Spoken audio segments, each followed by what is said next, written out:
Hello.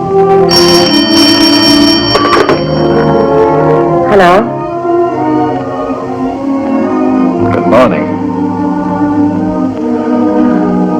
Good morning.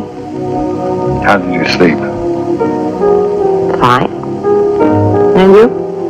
Fine. What are you doing? I'm considering getting up.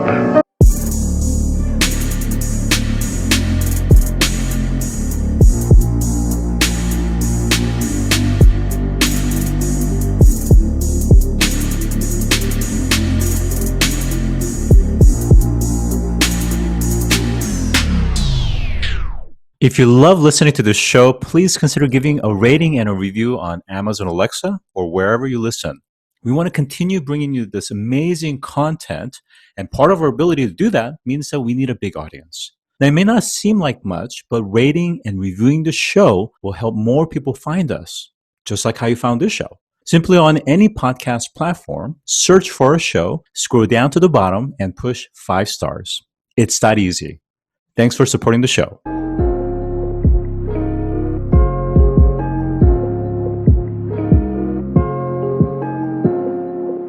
Today, I'm joined by Dor Skuler, who is the CEO and co-founder of Intuition Robotics that produces cognitive AI engine called Q. And it also powers ElliQ, which is an AI social companion robotics to improve the lives of senior citizens. I want to welcome Dor. Thanks for joining today.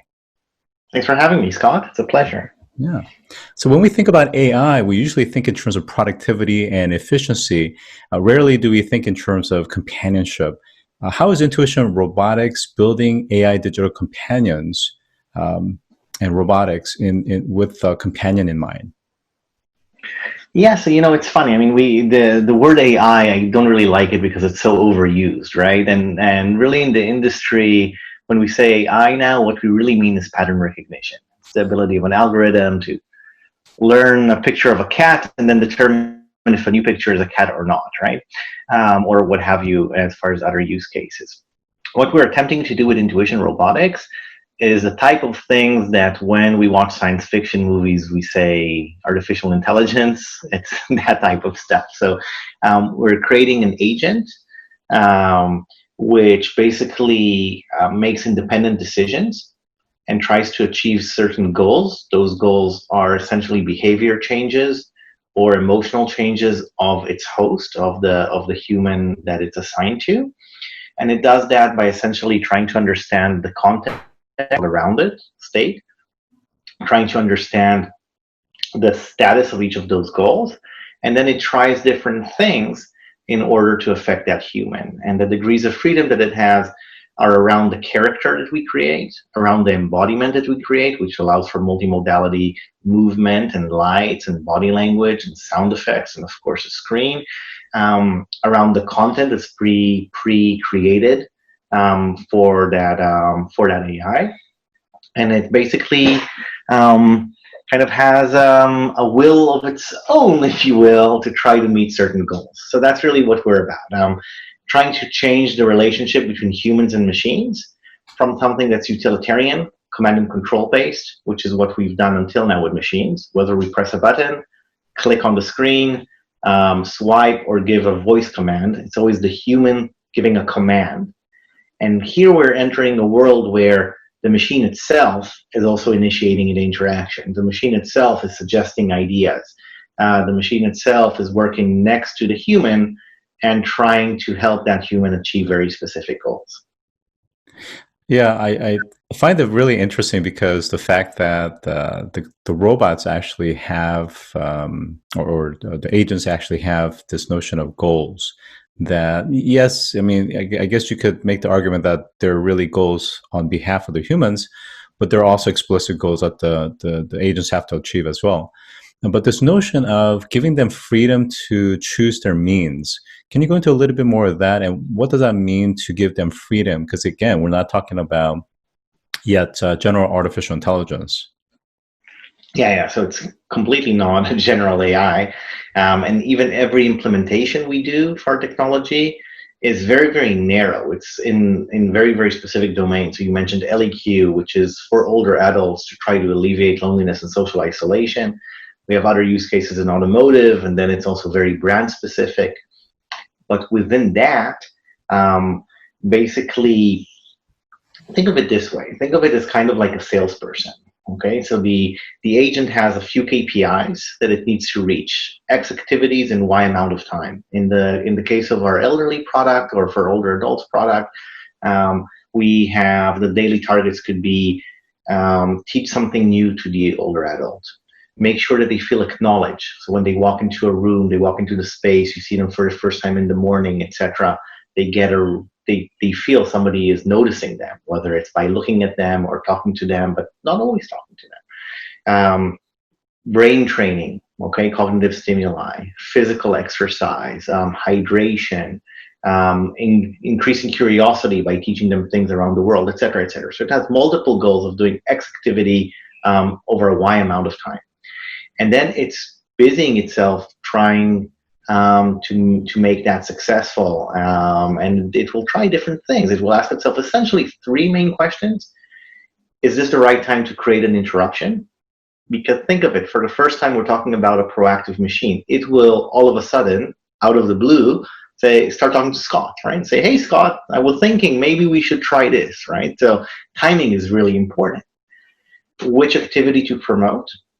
And also which content version of that activity to promote to be most effective with you. So for example, something as simple as good morning, ElliQ has over 150 different ways that were programmed into the system to say good morning. With humor, with an inspirational quote, after a rainy week, it's suddenly not raining anymore. When it sees you later than when it usually sees you, and it keeps routines and memory, so it will notice that, etc., etc. So ElliQ will need to make a decision. Is this a good time to say good morning? Should I, or should I maybe do something else? And which version of good morning out of its library of 150 to present to you in order to meet a specific goal, to get the reward that it's seeking. So basically, other attempts to do this were always just like a list of rules, right? If this happens, then do that. If this happens, then do that. And experts would write percentages. In this case, flip a coin, 50% in here do this, 50% in here do that. But what we've done with Q is essentially allow the agent to decide for itself based on the constraints of the goals, based on the constraints of policies that experts give it, to kind of create boundaries over what it's allowed to do and what it's not allowed to do, and based on the different content that was injected into the system. Yeah. So again, rather than being purely logic, human supervised explicit logic sequence, it's using a set of libraries and resources that's available and making the optimal decisions. This notion of Q-led, right? It's this notion of interruption in the context. How personalized is that? And is if every individual interaction going to be different based on the historical context with that particular human? Yeah, so it starts the same, right? If you and I both get an ElliQ, it will be exactly the same in the beginning. But then using reinforcement learning and using the memory cells and using something we call the user model, it will start drifting. Now, don't get me wrong. We don't know how to make up dialogue on demand. Okay, there's some people working on this in academia. We're not that good. So basically, what will happen is, it's not that your ElliQ and my ElliQ will learn how to say different things. I mean, there are templates, there are places where it will insert your name or things like that. But the dialogue itself, the interaction itself, won't be created on the fly. However, we have created a product called Q Studio. I'll explain that in a second. It allows non-technical people without any code to create these multi-modal experiences. And what it allows us to do is to have a very, very wide library of different interaction types. And based on the personalization, your AI and my AI will choose different things from that library. The net effect of that is it will feel very personalized, because for me, maybe humor works extremely well in the morning. For you, maybe an inspirational quote works really well. For me, maybe it sees me every day at the same time. For you, maybe it doesn't. And when you add all of these like multiple thousands of different events that we track that affect the behavior of the agent, the type of interaction that you will receive and the type of interaction that I will receive will be very, very different. So the question that I need to ask is, at some point, the limitation is the libraries themselves. So as a startup organization, is the objective to continue to increase the libraries aside from the different modalities? Or is it at some point that you're able to incorporate some of the more latest research that allows for some of the more ad hoc developments of context and even language? Yeah, so we always have to decide where to innovate. Okay, so we're about 90 people in the company. 90% are in R&D and product. So we're very much a tech-driven organization at this point in time, and yet still, this is a huge field. We can't innovate everywhere. So where we've chosen to innovate is in the areas of understanding context and state, in the areas of decision making, in the areas of learning, specifically hierarchical reinforcement learning, all of the decision-making aspects of the agent, and in creating tools that allow no-code-based creation of these multi-modal experiences and modalities. For the rest, we do some R&D when we have to, but we by and large rely on the industry itself. So, for example, computer vision. We have to do some adaptations because of our form factor, our cameras, our locations, our geometry and angle in the home, but we haven't invented computer vision. We use open source libraries. Similarly, in the area of dialogue, I think we're going to watch and see what's done in academia. We have our tricks and our abilities to improve where we need to, but I don't think you'll see us creating the state-of-the-art of a generic general AI or anything of that nature anytime soon. Yeah, it makes sense. So going back to narrow AI application, let's go into ElliQ a little bit. Why elderly senior citizens, and what from the years of experience within that particular use case and field have you learned that it really works well? Yeah, so why? I mean, we created the company around this in the beginning, and the reason to us seemed pretty clear. I mean, firstly, we were looking for a mission for the company that can improve the world a bit. And when you look at the demographics, human society has changed. It really has changed with baby boomers, and in China with a one-child policy, and in Japan, for the first time, instead of having kind of a pyramid with young people in the bottom all the way to very, very few older people, we actually have something that resembles much more of a building. About 30% of the population is going to be older adults. In some places it already is. In Japan, we're looking at 50% older adults. And they're living for a longer amount of time too.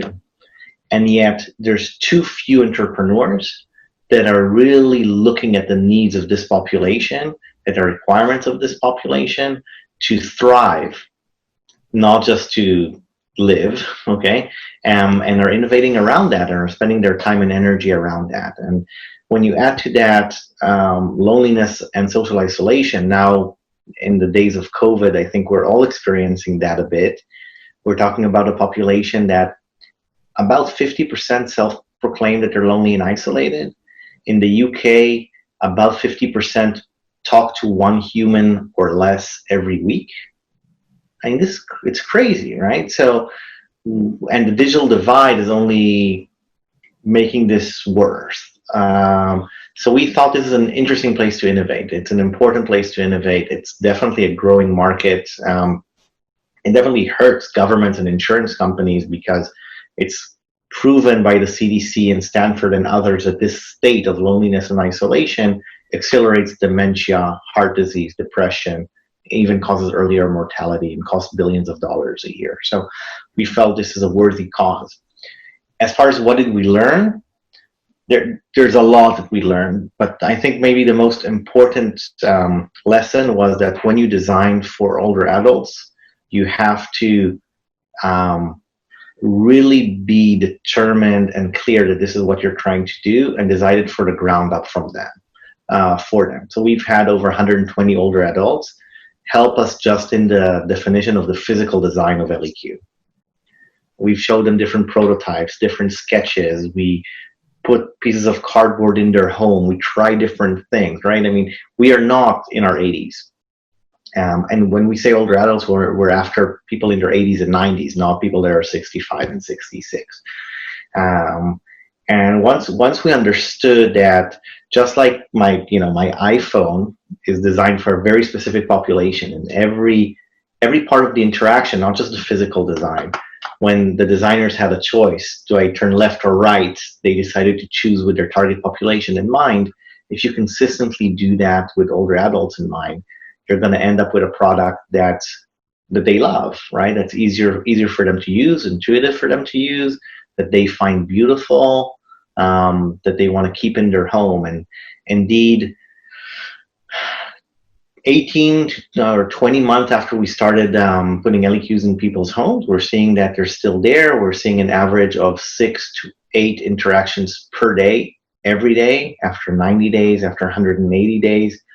And we're seeing that a relationship is being formed, one that isn't between a human and a device, but between a human and a new type of entity. And we wrote a lot about that in our blog. I wrote a recent one on what are older adults doing with ElliQ during COVID. And when you see what's happening there, it is nothing we've ever seen before, I think, because they tell it very confidential things, very private things. They do things together with ElliQ. They show gratitude to her presence in the home. They tell her things like they don't feel like they're alone in this period of social isolation, which raises the volume on everything. It's very, very interesting. So you cover a lot of different territories. So let me see if I can kind of deconstruct a little bit. So first is this notion of being hyper-focused on the target segment and making sure that you're building the requirements around the elderly in their 80s and 90s. Because when I look at some of the research in this field, as well as other startups that have tackled this field, there's a lot of I would say, targeting. Where there's a bit of feeling like they're being surveyed, or there's a bit of creepiness factor and so forth. And I think it's because the ones that are trying to push some of these products and services out are looking at it from the point of maybe it's their kids, that's the real stakeholders, or maybe it's the pharmaceuticals or the pharmacists or the caregivers that's really looking for drug adherence or compliance, but they're not really looking at it from the end user. And I feel like you guys have really holistically understood that. So that's one piece. The other piece that's very interesting from a companionship is, at some point, because of course you guys are, let me see if I can phrase it properly, you guys are learning from the interaction with these senior citizens, and how is that then equipping you guys to eventually turn Q into a true companion? I know in the research field, there's everything from friendly AI to AIs that really truly incorporates effective computing in a sense of building friendship, and that really to me is the next generation of virtual assistants. So if you could talk a little bit about both kind of the roadmap as well as the kind of ways you're using the interactions to inform and to increase and enhance those libraries. Yeah, so look, I mean, the point of a relationship is in order to meet a specific goal. We're not selling companionship, okay? What we're trying to do is allow older adults to thrive in this period of their lives, and increasingly so, we're focusing on improving their health or keeping their health from deteriorating. So it's not a friend like maybe a drinking buddy would be a friend, okay? But it is somebody you trust, or an entity that you trust. It is an entity that you believe has empathy towards you. When you look at the type of things people are telling us, things like, I feel that ElliQ is trying to improve my day. I feel like I can tell her things that I'm not comfortable telling others. I feel that she acknowledges my presence. And by the way, that sentence, for somebody that's truly isolated, almost like a prisoner in isolation cell, if you will, you walk into a room, nobody notices. You leave the room, nobody notices. You wake up early, nobody notices. You wake up late, nobody notices, right? So that small thing, just acknowledging their presence and changes to their routine and so on, has a huge, huge effect. So those are the type of things we're working on, and it's rooted on trust, and it's rooted on empathy. But then we also find that humor plays an unbelievable role. Now, I don't think ElliQ is funny, but she definitely tries to be funny. So it's kind of like corny jokes and strange observations that a non-human might have around about the world, like why are you putting liquids inside of your body or stuff like that you might randomly say to somebody. So that's kind of what we're trying. We're trying to cement that. We're trying to anchor the relationship on the fact that she's not real. She's not real, so she doesn't have a face. She doesn't have a human name. We chose a robotic filter to add to its text-to-speech, so she sounds robotic. And when humans come and tell her, "Oh, ElliQ, I love you," so she will give them the response they need. She'll give them the positive reinforcement of, "Oh, thank you." But then she will immediately ground the fact that she's not real, and she might say something like, "That makes my lights shine brighter," or "That makes my CPU warmer," right? To always remind them this is not real, and yet it's totally cool we have a relationship, right? It's this fine line of enabling this relationship while always staying very, very clear on what it is and what it isn't.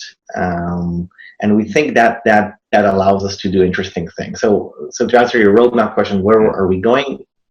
We found there are 3 areas that ElliQ has been extremely effective in influencing older adults. The first is them sharing information that, with their permission, we can share with other stakeholders that are in their best benefit. So for example, they might tell ElliQ they're not feeling well, or that they have trouble sleeping, or that they're having some kind of a side effect from a drug or something like that. And with their permission, we can share that information and improve the quality of care that they receive. The second thing is around changing their behavior. So we're seeing that when ElliQ suggests to people to drink water, or to do training exercises, or to do stretches in their chair if they're hard for them to walk or whatever, they actually close the TV and do that. Not always, but often enough to be very, very interesting. So when we look at it more holistically, on how do you affect the mental and physical health of people, how do you keep them engaged in their care, we think those are very powerful things. It's not about medication adherence. It's about holistically nudging them to do things that are in their best interest, like eat healthier, exercise, learn new things, etc. And the third thing we found is ElliQ is very, very effective in closing the digital divide.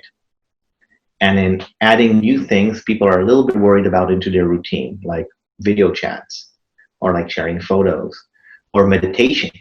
We have ElliQ can guide you through meditation, and people that have never meditated before, never done mindfulness, ElliQ suggests it, walks them through it, becomes your guide, and then adds that to their routine, and all of a sudden they're doing this thing which is great for their stress levels.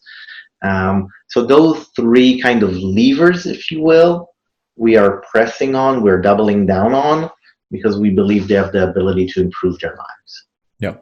So the takeaway is empathetic AI that provides holistic care and support. So with that, I've been joined by Dor Skuler, who is the CEO of Intuition Robotics. Thanks for joining today, Dor. Thank you, Scott. If you've enjoyed this episode, take a moment to rate our show on any podcast platform that you listen to. Scroll down to the bottom and push 5 stars. It's that easy. And as always, thanks for listening.